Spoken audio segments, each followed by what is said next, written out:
Greetings, folks. Uneeler Horm here with another World of Warships replay in the Tier 10 Soviet destroyer, the Khabarovsk. This time our replay is brought to us by Lynn Wilkie. He is divisioned with Schepker in the Tier 10 French battleship, the Republique, and Angry Ace in the Tier 10 U.S. Navy light cruiser, the Worcester. We are in a domination match on Tiers of the Desert, and each team brings one aircraft carrier, which happens to be Tier 8, 5 battleships, 5 cruisers, and 1 destroyer to the match. Now, Lynn's Khabarovsk ship build and commander skills are noteworthy for a few reasons. First is he has the speed boost special upgrade, which gives him about 3 minutes of speed boost time. And then secondly, Lynn has the Khabarovsk unique upgrade in slot 5. This gives him faster loading guns at about 4.1 seconds, and that does not include BFT, but does include the main battery modification 3 in slot 6, and then the unique upgrade also gives them longer range at 14.6 kilometers. The downside of the unique upgrade is that it slows the turret traverse, and that combined with the slower turret traverse due to the main battery modification 3 in slot 6 means that Lynn has elected to take the expert marksman skill over adrenaline rush on his commander. Lynn is also an ardent believer in the use of IFHE on the Khabarovsk. I am not going to get into the viability, merits, or debate regarding IFHE and the Khabarovsk, but just understand that he does carry that skill based on his own experience, that he gets better results. Last couple of commentary observations before we get to the gameplay. First is that this replay will be based on the player's original view. Instead of me controlling a camera, I do not have enough feedback yet from viewers whether the previous replay where I controlled the camera improved the watchability or enjoyment of the replay. Secondly, I apologize for some audio problems in the previous replay. I was attempting to compensate for some audio dimness in previous replays. And I think in the last replay, when I did the recording, my mouth was too close to the microphone. And even with a pop filter on my microphone and some noise filters, I still ended up with some popping in the audio. So I apologize for that. I'm hoping that this audio is balanced now. So on to the gameplay. So with Lynn as the only ship designated as a destroyer on his team, he did capture the Charlie point for his team. The opposing team captured Bravo. The opposing Shimikaze was briefly spotted in the Bravo cap, but won't be seen for quite some time. Lynn is now going to retreat because, one, there's quite a few opposing team players near the Charlie cap, and so Lynn needs to pull back to avoid focused fire from them, but also he wants to do the traditional go fast and fire from range sort of thing that Khabarovsk players do.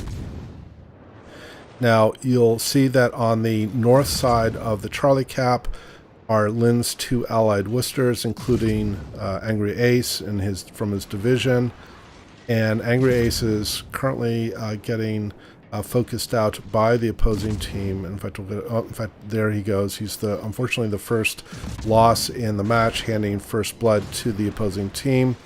And here comes some torpedoes from, I believe, the opposing Shimikaze that was in Bravo.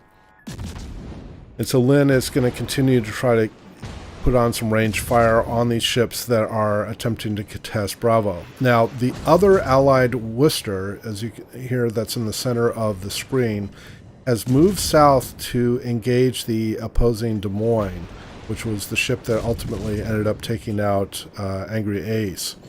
And the Worcester will be successful here in sinking the Des Moines, but this is quite an aggressive move because the Des Moines did have a lot of support between the Hipper, the Alabama, and the Yamato. This is essentially a death sentence for the Worcester. Worcester is approaching the Alabama. He does take one final salvo from the Alabama, but survives that salvo, and the Worcester is able to glide into the Alabama, ramming him and sinking the Alabama. So not clear whether that was really strong or appropriate gameplay, but Needless to say, the Worcester was able to get rid of 2 opposing ships near the Charlie Cap. That leaves just the Des Moines, so the Hipper was sunk a little earlier, and now they just have the Bismarck and the Yamato on the opposing team that are near the Charlie Cap.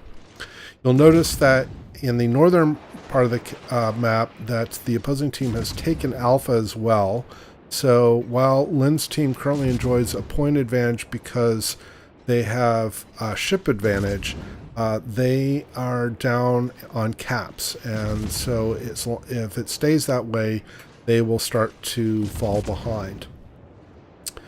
You'll also notice that the Allied Graf Zeppelin, which is in Alpha 10, is now being sniped by the opposing carrier. The Graf Zeppelin will survive the snipe. I can kind of understand why the Zeppelin is positioned there in terms of trying to make sure that he stays out of reach of the artillery of the opposing ships. But he doesn't really have any cover, and he's not really close to any Allied ships that could offer AA, so he has to rely on his own AA and his own fighters to defend himself. The Allied Bismarck is sunk, and so now Lin's team is even on ships, but because they are behind in caps, they are now behind on points as well. Lin continues to operate at range here, harassing these 2 battleships. And then you will also notice that there is an Allied Salem just north of Charlie that is moving towards Bravo. And a little bit of a spoiler alert, the Salem is going to play a very crucial role in the outcome of this match. So we'll look to keep an eye on him and certainly look at his results at the end of the match as well. So as Lin is moving up here to continue to engage these battleships, he doesn't want to get too close, such that he comes within secondary firing range of certainly the Bismarck, but also to continue to make it difficult for those battleships to try to put fire on him. You'll also notice that neither battleship have their guns turned towards Lin. This is not uncommon that most ships find it very frustrating, very difficult to shoot Khabarovsks at range. Now the opposing Großer Kurfürst has moved into the fray, and so Lin is going to start putting fire on him as well. Try to get some alternating fires between these ships. Lin's team has lost another ship, so they now have a ship deficit and a cap deficit, and their point differential is over 200 points. Lin has now also become the focus of the opposing carrier, and this will not be the only drop that the opposing carrier will attempt on Lin. And if there's any doubt in anybody's mind about the speed of the Khabarovsk, this should tell you everything. So Lin has been dropped. He's successfully avoided the torpedoes, and he is outrunning the torpedoes. So and he does have the speed boost on, to be fair, but this does say a lot about the speed of the Khabarovsk, and all he has to do is sort of ride it out for a couple of kilometers, and the torpedoes will run out of steam. So Lin, at this point, can only engage Großer Kurfürst. The Großer Kurfürst is successfully hitting Lin at this range, which is pretty bold. I'm not sure why the Kurfürst came down here. I can only suppose that he feels like his team have decent control of the north and central part of the map, and the Kurfürst can be effective here, but I'm not sure this is the best position for the Kurfürst. The Allied Montana is now sunk. Now Lin's team has a 2-ship deficit. Their point differential is closing in on 400 points, so things are starting to get pretty desperate at this point. The opposing Shimakaze is now spotted. He is now going after the Graf Zeppelin. Lin is again being dropped by the opposing carrier. I suppose part of the reason the opposing carrier is going after Lin is that there are probably relatively few targets on Lin's team, which the carrier feels like he is able to even attempt to drop, because the Salem, the Hindenburg, the Republique, the North Carolina, all are have very good, or can have very good AA, and probably are not good choices. Shimakaze is getting very close to the Graf Zeppelin. We can't tell whether the Allied North Carolina that's near the Graf Zeppelin is attempting to is firing on the Shimakaze, but pretty soon the Shimakaze is going to be successful in getting the aircraft carrier out. In fact, actually, it's the opposing Republique that gets the final blow on the aircraft carrier. So Lin has pushed up. He's gotten actually quite close to the Yamato. He's actually within the Yamato's secondary range, as well as possibly the secondary range of the Bismarck. So Lin's got to back off a little bit here, but things have become quite desperate. The point differential is huge now. It is over 500 points. His team have a 3-ship deficit, so things are looking pretty bleak here at this point. The Shimakaze is still spotted, the opposing Shimakaze, because the Graf Zeppelin's airplanes are still in the sky at this point. That won't last forever. So being able to get that destroyer out of the way will be helpful. You'll notice in chat that the aircraft carrier player, I think, seems to be quite upset or quite dissatisfied with the gameplay of his teammates, although his teammates were able to get the opposing Bismarck out of the match. And Lin is going to close in on the opposing Yamato here that's in the cap. Now the Salem, which I mentioned earlier, was able to get the other opposing Des Moines out of the match. So that's good. So now the ship deficit is 1 ship, but they still are down by 1 cap, and their point differential is about 400 points. So they've brought it back a little bit, but it's still a very severe point differential. There's a lot of focus right now on getting the opposing Yamato down because he's very wounded. In fact, Lin's able to get the final hit on the Yamato. Schepker in the Republique is very wounded. He is moving into the Bravo cap because they desperately need to get a cap at this point. They have now gotten the ship count to be even again. And you can see all these planes are getting chewed up by Schepker's AA. And in fact, Lin's AA is able to shoot down some of them as well. So they are now working on getting the Bravo cap, but they still have a 200-point deficit. In fact, they just sunk another ship, and so now they have the ship lead. But they are still quite far behind. They still need to get the caps. Lin is now being targeted again by the aircraft carrier. And we will see here why this is. So Lin is going to slow here because he doesn't want to leave the cap because they desperately need the cap. In fact, they just lost Lin, they just lost Schepker in the Republique, and so now the ship counts are even again. And now the opposing Shimakaze has moved into Charlie and is now taking Charlie from their team. So they basically hold no caps at this point. And the point differential has now gone back up over 300.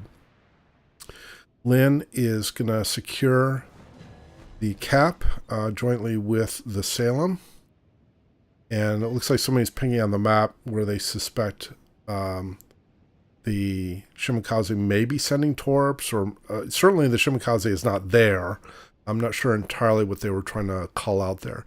So Lin's going to move forward because he needs to do, for sure he needs to go and contest Alpha at this point to try to continue to get some points. The opposing Republic and Hindenburg are relatively healthy. And again, Lin has now come under fire or under attack by the opposing aircraft carrier again. So we can only assume, and rightfully so, that Lin is quite close to the aircraft carrier. And so the aircraft carrier feels threatened by Lin. And Lin is going to spot the aircraft carrier in just a moment as he approaches the Alpha cap. the opposing team, or the allied team, is doing a good job focusing on ships to look to get them out of the match. The Hindenburg on Lin's team actually is able to sink the Shimakaze with torpedoes, which is very interesting. And then almost immediately after, the Salem finishes off the opposing Hindenburg while the opposing Republic sinks the Salem. The Salem actually did a really good job getting the ships down. The Lin's team has now is now contesting Alpha and Charlie.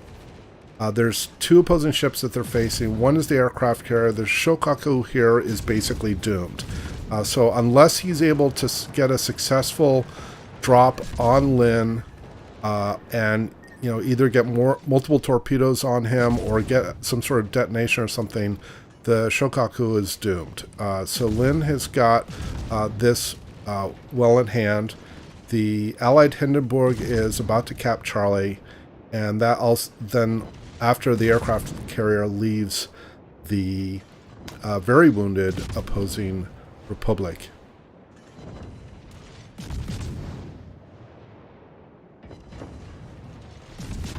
So Lin has now secured the Alpha cap before the aircraft carrier was able to get into it.